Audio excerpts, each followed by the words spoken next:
You wake up, you swing your legs to the edge of the bed, and for the first few steps, you move like a robot, stiff, slow, creaking. Most people your age hear one thing in their head: I'm just getting old. But here's what the science actually suggests. It isn't necessarily just aging, and you don't have to assume those first few stiff minutes are simply the price of getting older. Quick note before we go on. Morning stiffness can have different causes. If yours is persistent, severe, or comes with swelling or significant pain, that's something to check with your doctor. What I'm sharing today is about the common stiffness some people notice after a night of rest. I review scientific research, and today I'm going to show you why your body can feel stiff in the morning, and the simple habits that may help you move more easily sooner. So what's actually happening when you wake up stiff? When you stay in one position for hours, your joints and surrounding tissues aren't moving through their normal range. That period of inactivity can contribute to the stiff feeling you notice when you first start moving. Your body isn't broken. It just hasn't moved in a while. Now here's the part that matters. Gentle movement can help you get going again. When you start to move, slowly and progressively, your range of motion can gradually improve. Gentle movement can gradually help restore comfortable joint motion. Step by step, you loosen up. But here's what most people never hear. How well you move as you get older is influenced in part by the strength and physical function you maintain. And that's something you can measure. Let me show you what the research points to. There's a simple test that researchers use to assess lower body functional performance in older adults.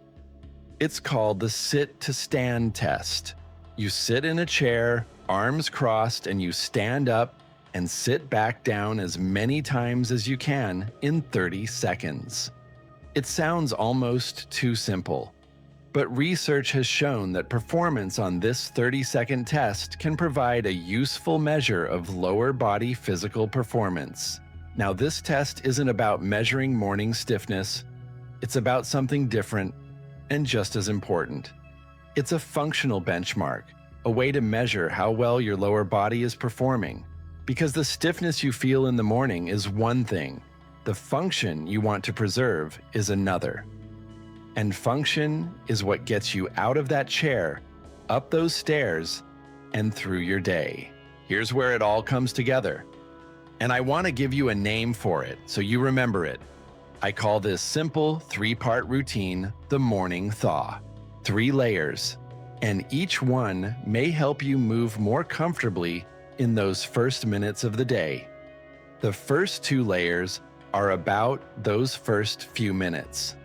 The third is about the foundation you build over months and years. Layer 1 is movement, and I don't mean a workout.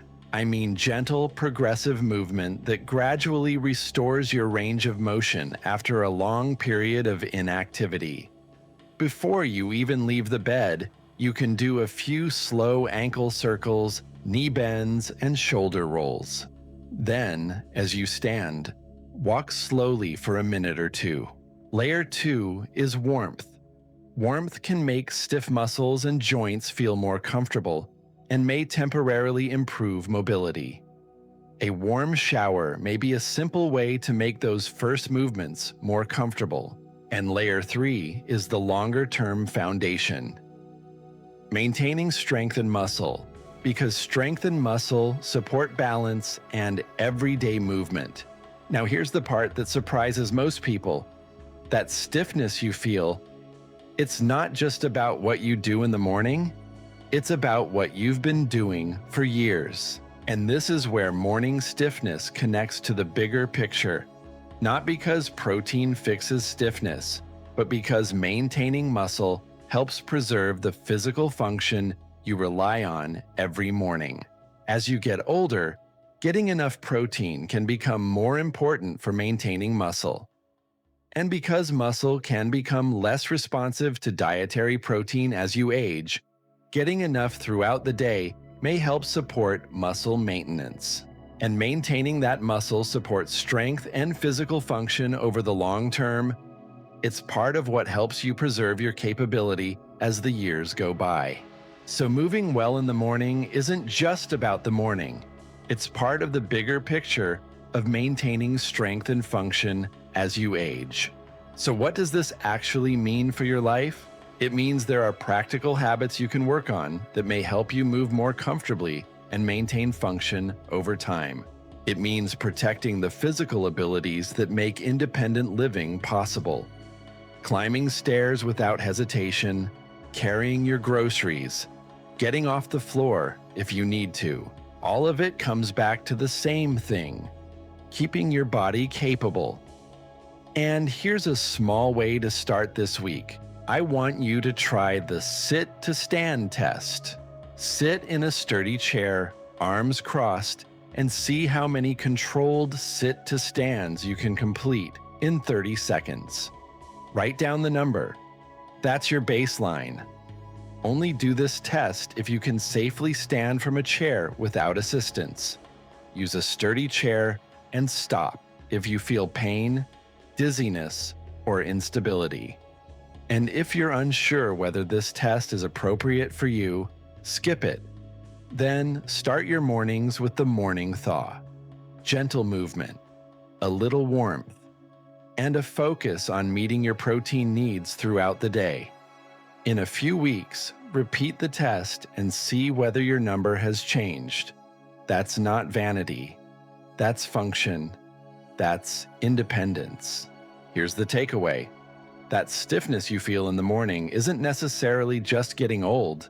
It can be influenced by your joints, your activity, and the function you've maintained over time. And those are things you can do something about. Start with movement, add warmth, and work on maintaining the strength that supports your everyday movement. If you found this useful, here's my question for you. How long does it take you to feel normal in the morning? 10 minutes, 30? Drop it in the comments. I read them all. And if you want to keep your body capable for the years ahead, subscribe. Because next, I'm going to show you how to interpret that 30-second number and what it can actually tell you about your physical function. I review scientific research, and I'll see you in the next one.